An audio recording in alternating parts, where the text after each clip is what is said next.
All right, welcome. In this video, we're going to be talking about curvature. And so I'm going to kind of start the discussion here with a picture of a curve. And you can picture this being a plane curve, a space curve, the graph of y equals f of x, even if you wanted, right? And if you look at it. And I think that you would agree with me that the curve is more curved at the blue point than it is at the red point.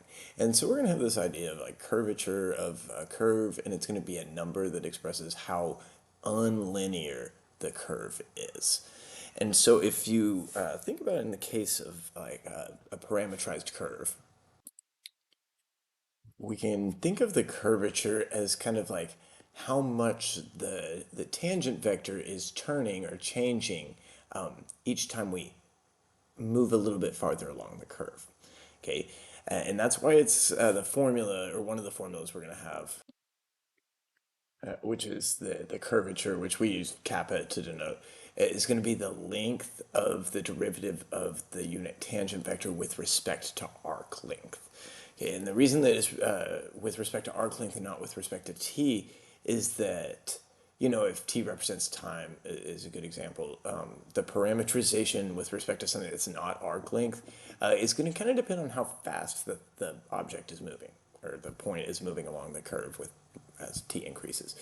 And so that's the same idea as like, if I take another step on the curve, how much am I turning? Okay, that's the idea of curvature, and that's that another step is a little piece of arc length. And we're not going to go into reparametrization with respect to arc length in this video or in this multivariable calculus course, because it's just kind of like computationally more intensive than we're trying to get. We're trying to see a bunch of different ideas and get ourselves ready for the college version of the class. I'm going to give you some formulas here, and I'm not going to be deriving them. I'll probably derive them in a separate video. If you're interested, you know where to find those. Now I'll start with the formula for curvature for y equals f of x. Mostly because it's just not something I include in my single variable calculus class, and we're not going to use it in this class because right now we're studying vector valued functions. So those are plane curves and space curves, parametrized curves in a plane. So we're not really interested in y equals f of x, but I'll show it to you. There it is. It's the length of f, or pardon me, it's the absolute value of f double prime of x divided by 1 plus f prime of x squared to the 3/2 power. So you see that little arc length piece coming in, because remember from AP Calculus, when we had the arc length, we integrated the square root of 1 plus f prime of x squared. Okay, so there it is, that half power of 1 plus f prime of x squared.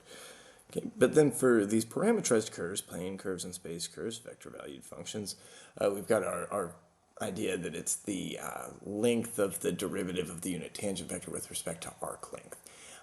It can also be shown that this is equivalent to the ratio of the length of t prime to the length of r prime.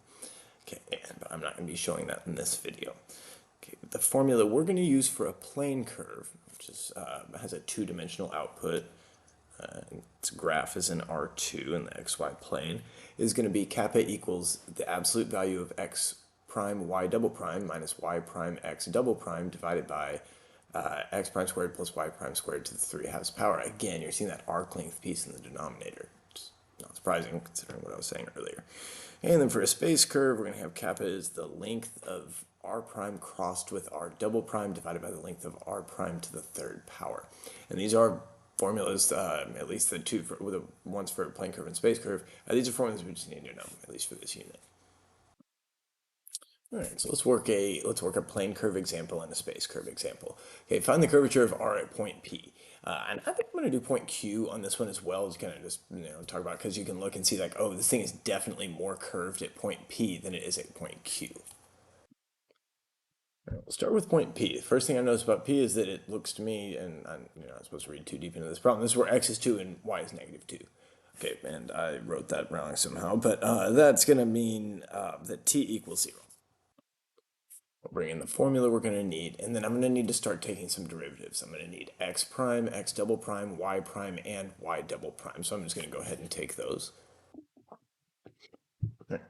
So I take my derivatives, and then I'm going to plug in t equals 0. Okay, and I'll get these values here. And then from there, I'm going to plug these values into the curvature formula to get the curvature of r at point P, because point P corresponds to the time when t equals 0. So kappa will equal the absolute value of x prime y double prime, x prime 0, so that's going to be a 0, minus y prime negative 1 times x double prime is negative 8. So that's 0 minus 8 divided by x prime squared, so that's 0, plus y prime squared, 1, to the 3 halves power. Okay, I've got 8 over 1, that's going to be 8. And so I'm going to actually put that label down there. Kappa equals 8 at point P. All right, now I'm going to do it for point Q. And the thing I would notice about point Q, x is equaling negative 1 and y is equaling 0. Now, you could try to solve either of these equations. T to the 4 minus 4t squared plus 2 equals negative 1. I actually think that one might be factorable. And you might be able to do that one. But I'm looking at y equals 0, and I'm thinking t squared minus t minus 2 equals 0. I can factor that. Let's go for that. So I'm going to say, okay, I need to know that y equals 0 is going to give me, one of the solutions to that has to be the time. So I'm going to factor, get t minus 2 and t plus 1 equaling 0. So that means that t is going to either equal positive 2 or negative 1. So I'm just going to plug in positive 2 and see what happens for x. I don't need to plug it into y because I know it's going to give me 0. Okay, so I plug in x equals 2, and I get 2 to the 4 is 16, minus 4 times 4 is another 16, and then plus 2, and that's positive 2. Okay, so that's that point over there on the far right side, over by the where the x-axis is labeled. So I got to plug in t equals negative 1 and make sure that this is going to work and I haven't made an error, right? So, okay, I'm throwing out t equals 2, and I'm considering x of negative 1. I'm going to get negative 1 squared is positive 1, or no, negative 1 to the 4 is positive 1, minus 4 times positive 1 plus 2, that's going to be negative 1. That's what I'm looking for. Okay, so I'm happy. T equals negative 1 is the t value that corresponds to point Q. Now I need to plug in t equals negative 1 into all of those derivatives so I can now work on the curvature formula. Okay, I've got that, and so now I'm going to say, okay, this curvature that I'm hoping to compute is going to be the absolute value of x prime y double prime. 4 times 2 is 8, minus y prime x double prime is negative 3 times negative 20 is 60, all divided by x prime squared, 16, plus y prime squared, 9, to the 3 halves power. Oh, that was fortunate.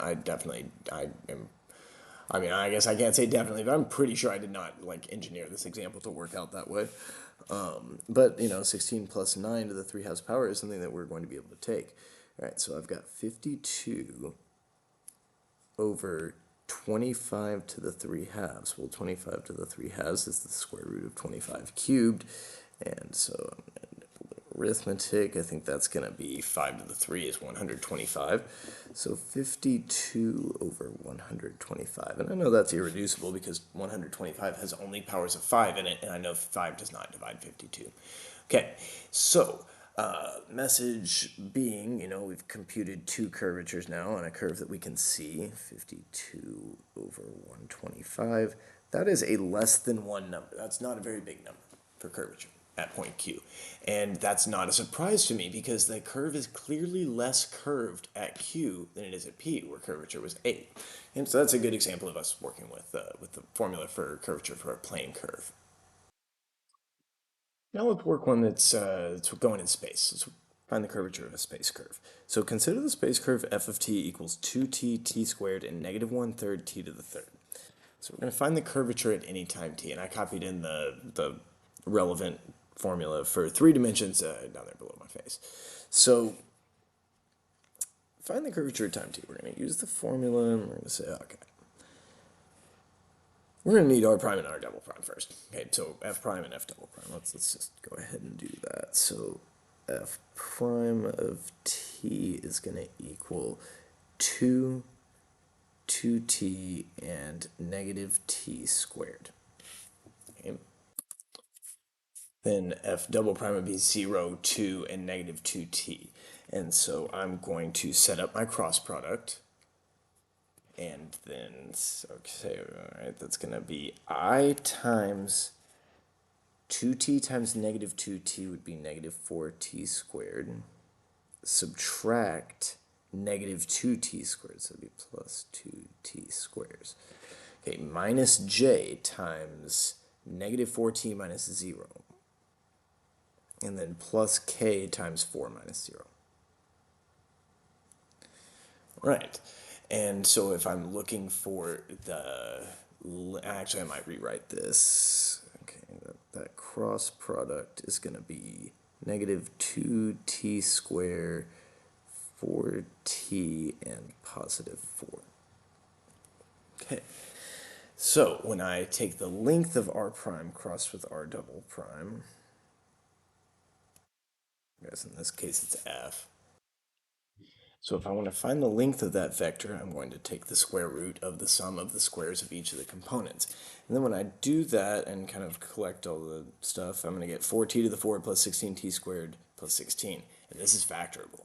Okay, so I'm going to factor out the 4 and then realize that the thing in parentheses is also a perfect square. Okay, it's the square of t squared plus 2. And then I'm going to say, all right, I've got 2 times t squared plus 2 is the length of f prime crossed with f double prime.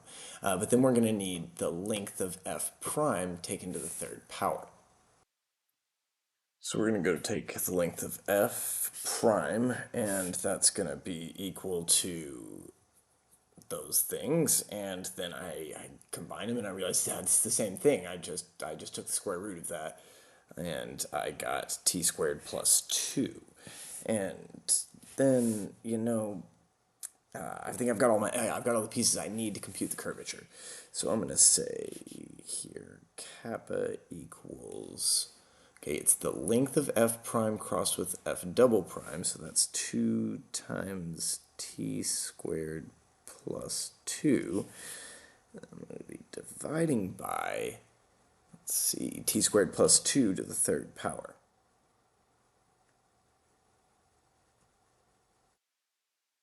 So if I actually do that division, that would end up being 2 over t squared plus 2 squared. So that's the curvature at time t. And then kappa of 1, well, that'll be much easier to compute now that I have a formula at any time t. That'll be 2 over 1 squared plus 2 is 3 squared, so that's going to be 2 over 9. All right, now the last thing I got to tell you about is the curvature of a circle, and kind of ties it all together, all the ideas that we've got here. So the curvature of a circle is a constant, and I copied in the proof below if you want to kind of pause and run through that in your mind. It's just kind of some trig identities and computations. But what we see is that the curvature of the circle is 1 over its radius. And that's kind of the geometric interpretation of what curvature means. Is that there's this thing that I've never told you about in my class called an osculating circle. And so you know how the tangent line sits just right with the curve. It's got the same y coordinate and x coordinates. It goes through the point. It has the same slope. The osculating circle goes through the same point and has definitely the same tangent, has the same tangent, but also has the same curvature as the osculating circle. And so, this place on the left, this first circle, I'm talking about this one right here. Okay, that one's got a big radius. As a result, it would have a smaller curvature. This circle right there has a smaller radius, so it will have more curvature. But if you had looked at it just like that curve I showed up above, and I know better than to try to draw my own osculating circle, just like the one that I drew above, you can see where the curve is more curved and less curved. So that's really all I've got to tell you about curvature in this video. Thanks for watching.